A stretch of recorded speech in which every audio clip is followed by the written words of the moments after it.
Thanks for staying with us. The Minister of Education says Ghana is setting a standard for the phase of STEM education globally. Speaking at the launch of STEM Innovation Competition 2023, Minister for Education Dr. Yao-Se Duchum revealed his ministry is committed to ensuring that STEM education will be implemented fully in all schools across the country.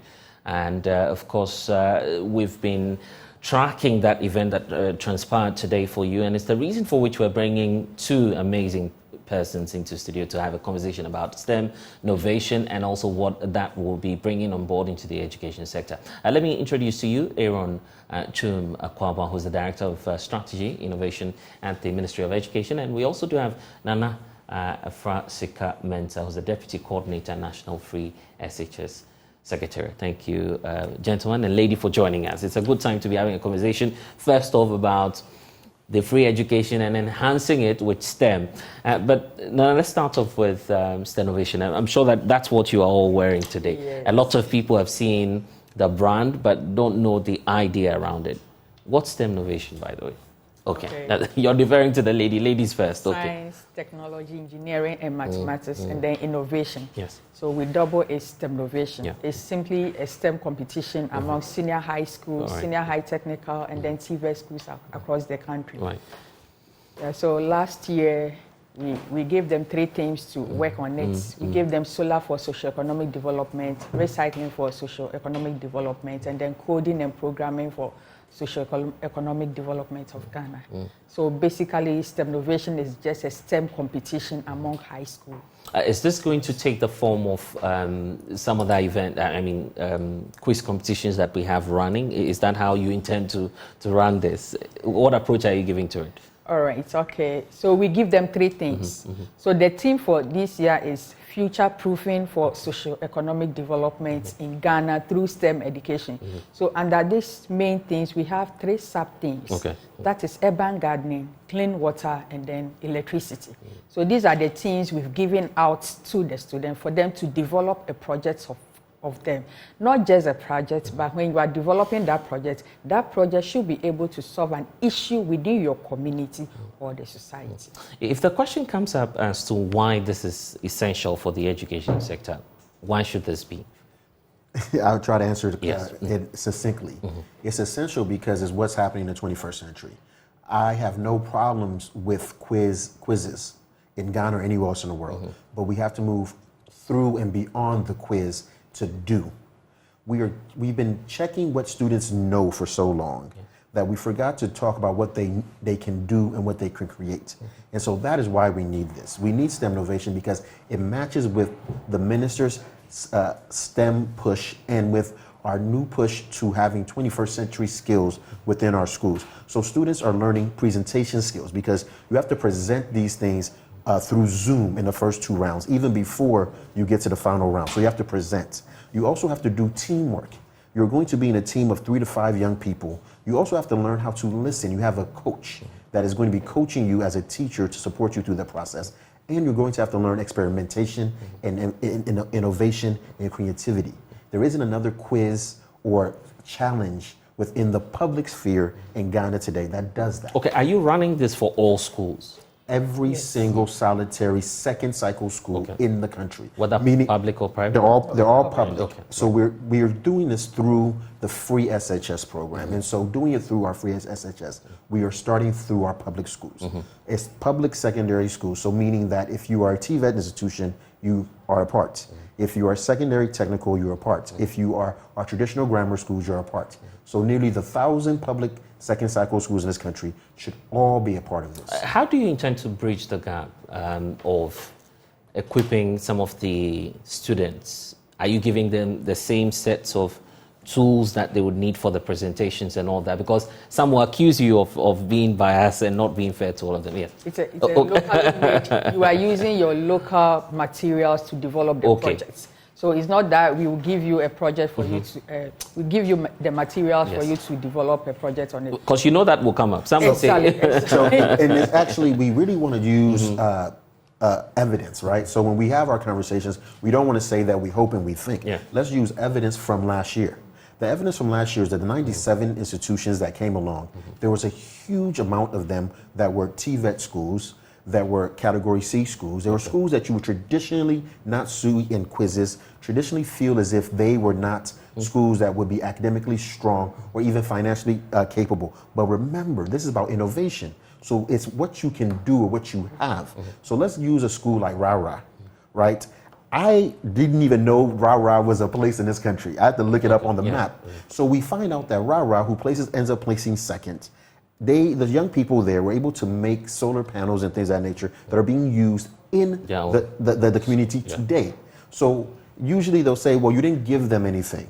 We're no longer giving. We're no longer catching fish for you to hopefully eat. Create. We're going to teach you how to go through that process. And maybe you won't even be looking to catch fish anymore, but you will find something new to catch to make sure that you're sustained. How will you run this? And are you open to all schools? Is that how you're running it? It's open. We've already sent letters to schools. So schools have come on board. I think currently we have about 190 schools that have registered. And then we are looking at bringing the deadline to 15th of this month. So from today up to 15th, all schools can come on board and register, only the public senior high school.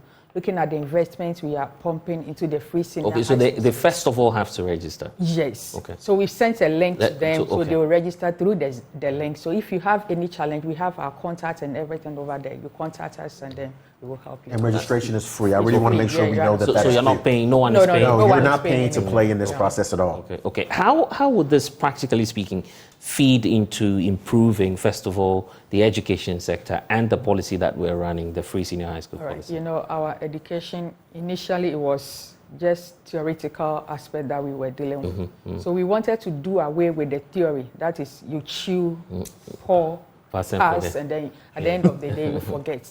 This one, we are bringing something practical. So use an innovative way to create something that can be able to, not just creating an innovative project, but that project should be able to solve an issue within your community. Look at this flooding issue that we have in our country. How can students help this use an innovative way to solve an issue? Urban gardening is one of the sub-themes. Operation Feed Yourself. Look at the perishables that we are paying to the schools.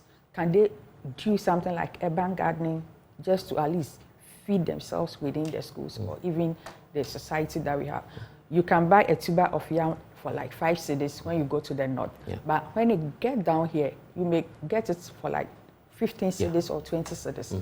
So we look at all this transportation and everything. That's why we brought this urban gardening and then efficiency use of electricity, which is also one of the sub-things. Is this the first time you're running this? Because I've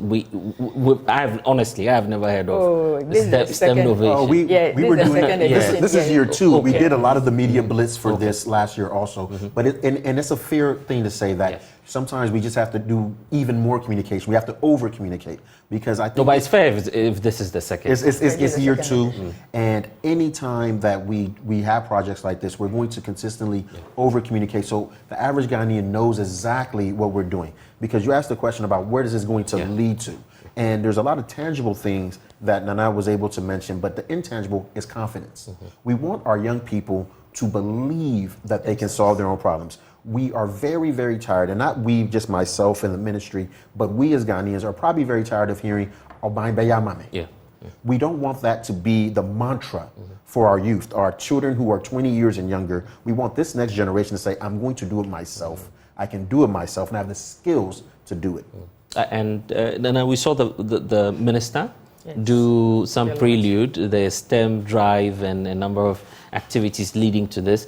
Is that part of the package of trying to encourage more students to be part of this? Yes. We want more students to come on board because there are lots of amazing projects in there. So we want a lot of students to come on board. Last year, for instance, Rara, as my brother rightly said, they've commercialized some of the projects. So you go to rural electrification in Rara, that is in Oti region. They don't expect government to come and do electricity for them. So they did their own solar panel? Exactly. And they were number 2. Number 1 actually did a prototype of a smart home. A smart home. And physically made it was larger than this entire table and brought it to us. In Ghana? All the way from Ghana, yes. And these are just young men and women all over our country, like you said, in Ghana, doing wonderful things. Wow. We need to challenge the students. They have a lot of... But by the way, what's up for grab in terms of the ultimate? Are you giving them some cash so I can also, go back to school and be part of it? No. Overage player. You can't go back. Yeah. So what's at stake for the schools and the school that There's was so many amazing prizes over there. Last year we gave them, I don't want to mention, but this year we have a lot of interesting prizes, but we want to keep it on the low. I'm asking the question because do we have, say, a system to keep coaching these students and mentoring them even after the competition? Yes. We have a set of international judges that are doing that for us, and we have local judges, mentors, and then teachers too as well.